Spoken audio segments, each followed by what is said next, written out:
আজ কেন জানি মনে হচ্ছিল সকাল থেকেই যে একটা মিষ্টি রেসিপি বানানো যাক।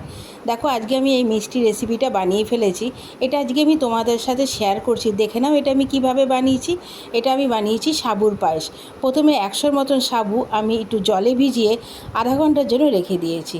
এবার কড়াইতে কিছুটা ঘি দিয়ে তার মধ্যে কাজু কিশমিশ হালকাভাবে ভেজে তুলে নিলাম। এবার কড়াইতে যে ঘিটা ছিল তার মধ্যে আমি সাবুগুলো দিয়ে দিলাম। সাবুগুলো কিন্তু আধা ঘন্টা ভেজানোর পরে যথেষ্ট নরম হয়ে গেছিলো। তোমরাও কিন্তু সাবুগুলো ভিজিয়েই রাখবে, না ভেজালে কিন্তু সাবুগুলো ভীষণ শক্ত থাকে। এরপরে আমি এখানে হাফ লিটার দুধ অ্যাড করে দিলাম। পায়েসটা কিন্তু একটু ঘনই হবে। এবার দেখো আমি বেশ খানিকক্ষণ নাড়াচাড়া করার পর আমি 3-4টে এলাচ এর মধ্যে দিয়ে দেবো। এরপরে আমি মিষ্টির জন্য কিন্তু চিনি ব্যবহার করিনি, আমি দিয়েছি খেজুরি গুড়। খেজুরি গুড় দিলে কিন্তু পায়েসের টেস্টটা একটু অন্যরকম লাগে, দারুণ লাগে কিন্তু খেতে। দেখো এবার গুড়টা গলে যাওয়াতে পায়েসের কালারটাও চেঞ্জ হয়ে গেল। পায়েসটা যে খেতে এত ভালো হবে আমি নিজেও ভাবিনি। আমি আগেও কোনো দিন এই রেসিপিটা বানাইনি, হঠাৎ করে আমি এই রেসিপিটা বানালাম। তোমাদের কাছে অনুরোধ রইল তোমরা অবশ্যই বাড়িতে একবার এটা ট্রাই করো। এরপরে আমি 10 টাকা দামের একটা আমুল দুধের প্যাকেট নিয়ে সেটা দুধের মধ্যে গুলে পায়েসের মধ্যে দিয়ে দেবো।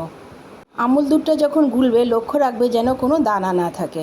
দেখো এটাকে আমি ভালো মতন গুলে তারপরে আমি পায়েসের মধ্যে ঢেলে দিয়েছি। এটা কিন্তু খেতে দারুণ হয়েছিল। তোমরা কিন্তু বাড়িতে অবশ্যই একবার ট্রাই করো আর আমাকে জানাবে।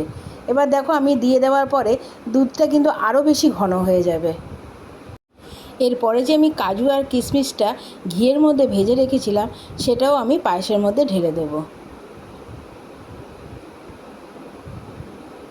দেখো আমি কাজু আর কিশমিশটা যেটা ভেজে রেখেছি সেটা দিয়ে দিলাম। এবার বেশ কিছুক্ষণ নাড়াচাড়ার পর আমার পায়েসটা কিন্তু প্রায় রেডি। পায়েসটা খেতে কিন্তু পুরো ক্ষীরের মতন লাগে। এবার এটাকে তোমরা ঠান্ডা করে সার্ভ করবে। আমার রেসিপিটা কিন্তু প্রায় রেডি হয়ে গেল।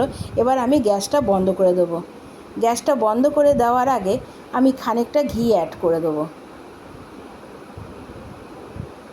দেখো আমার পায়েসটা কি সুন্দর ঘন হয়ে এসছে।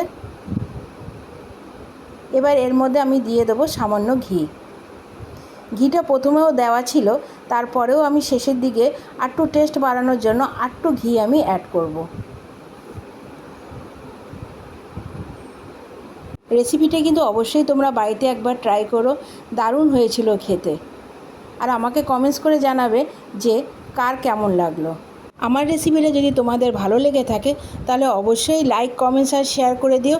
আর আমার চ্যানেলটা কিন্তু অবশ্যই সাবস্ক্রাইব করে দিও। আমি কিন্তু এটাকে ঠান্ডা করেই সার্ভ করেছিলাম।